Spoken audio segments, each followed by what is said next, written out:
कोई चीज ऐसा होता है ना कि एकदम तुरंत में पा लेना, इंसान को उसके लिए क्या करना चाहिए? स्ट्रगल करने आना चाहिए। समझ में आ रहा है? जो मजा स्ट्रगल करके पाने में है वो बाकी में नहीं है। समझिए बात। मेरे फ्रेंड सर्कल में जितने थे सबकी गाड़ियां लगती थी एक साथ में। उस समय ऐसा भी रहता था कि गाड़ियां जितनी लग रही हैं, कॉलेज जब जाते थे, कॉलेज जब जाना होता था या कहीं जाना होता था, लेकिन मैं अपने साइकिल में ही जाता था। समझ रहे बात? साइकिल में ही जाता था। और अब मेरा साइकिल जो था ना वो ऐसा भी नहीं था कि रेंजर था मेरे पास। समझ रहे बात? किसमें जाता था मैं? बेदम चलाया हूं, इतना चलाया हूं जिसका कोई ठिकाना नहीं है। किसको? पूरा वसूल दिया दादा साइकिल को मैं। अपने दादाजी के साइकिल को पूरा सही मायने में ही वसूला हूं उसको।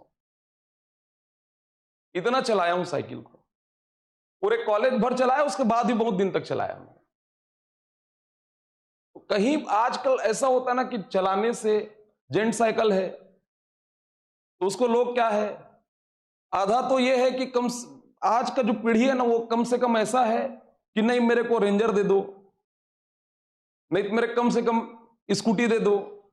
हिचकिचाते हैं, शर्माते हैं। भाई इंसान का जो वास्तविक स्थिति है उसको पता है कि क्या है, उसको कहीं पे भी हमें संकोच नहीं करना चाहिए।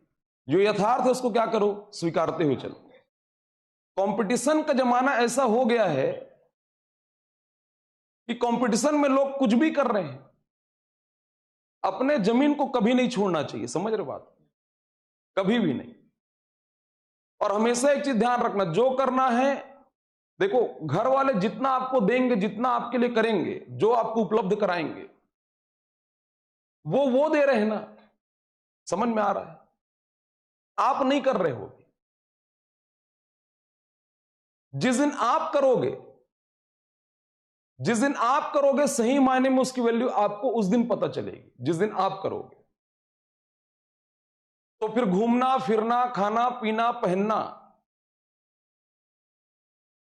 समझिए बात, वो तब पता चलेगा। क्योंकि अभी उसकी कीमत आपको नहीं पता है। आपको उसकी कीमत का अंदाजा तब होगा जब आप कमाओगे, आप करोगे। तो इसीलिए आपको जितना अपना शौक पालना है वो कब पालो आप? जब अपने पैर पर खुद खड़ा हो जाओ, जब खुद कमाओ। समझ में आ रहा है? और जैसे आपके प्रति लगाए ना वो, तो जब आप कमाना शुरू करोगे। इस चीज को मैं हमेशा, और ये बात को हमेशा याद रखना, जीवन में यदि बेहद तरक्की चाहिए, मतलब एकदम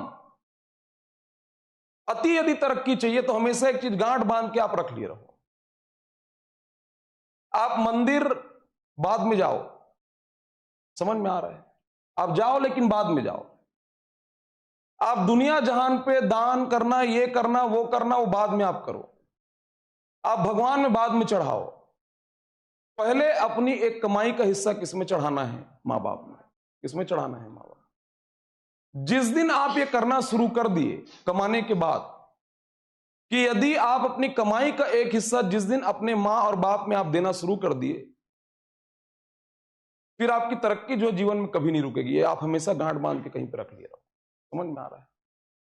यदि वो खुश, तो जीवन में इतने दूर तक जाओगे कि जिसका अंदाजा भी आपको नहीं है। और यदि आप उनको कष्ट दोगे या उनको आप सोचोगे कि नहीं, इनको नजरअंदाज करके, बाईपास करके आप जीवन में खूब आगे जा सकते हो, ऐसा कुछ नहीं है। मैं बता दे रहा हूं, वो शॉर्ट टर्म का हो सकता है, वो लॉन्ग टर्म का नहीं होगा। समझ में आ रहा है? इसलिए हमेशा यह चीज ध्यान रखना कि आप जिसके पीछे हो उसको जीवन में कहीं पर किसी प्रकार का कोई दिक्कत नहीं होना चाहिए। आपके पीछे जैसे झोंके हैं, समय आने पर भी आपको क्या करना है? झोंकना है। समझ में आ रहा है? जब आप ये करना शुरू कर दोगे ना, तो आपको हर चीज जो है आपके मन मुताबिक, हर चीज आपके अनुकूल और बेहतर होगा। मतलब जीवन में इतने दूर तक जाओगे जिसका अंदाजा भी आपको नहीं होगा। मतलब इतने दूर तक जाओगे, ये आजमा के देख लेना। समझ के बात को? मैं हवम कभी कोई बात नहीं करता, मैं वही कहता हूं जो मैं करता हूं। समझ में आ रहा है? मैं वैसा ही करता हूं। जो मैं करता हूं मैं वही चीज अपने बच्चों को सिखाता हूं, अपने स्टूडेंट को सिखाता हूं। और ये प्रैक्टिकली ये चीज जो है ना, ये मैं पहले अपने ऊपर इंप्लीमेंट करता हूं। समझ के बात, संघर्ष है तब जीवन है, और जीवन भर क्या है आपका। जैसे लगता है ना कि अभी चैलेंजेस नहीं है, अभी चैलेंजेस हैं, लेकिन इससे कहीं ज्यादा चैलेंजेस कब है, जब सिस्टम में पहुंचोगे, जब नौकरी में जाओगे, असली चैलेंजेस आपको समझ आएगा। ये तो अभी आप उसमें ना एंटर करने की प्रक्रिया में हो, अभी आप घुसने वाले हो। जिस दिन वहां चले जाओगे, घुस जाओगे ना, असली चैलेंजेस उस दिन समझ आएगा। तो अपनी पर्सनालिटी, अपना ऑरा ऐसा बना के रखो कि हर चीज आपके क्या होना चाहिए, मन मुताबिक और सकारात्मक वे में होना चाहिए। समझिए बात।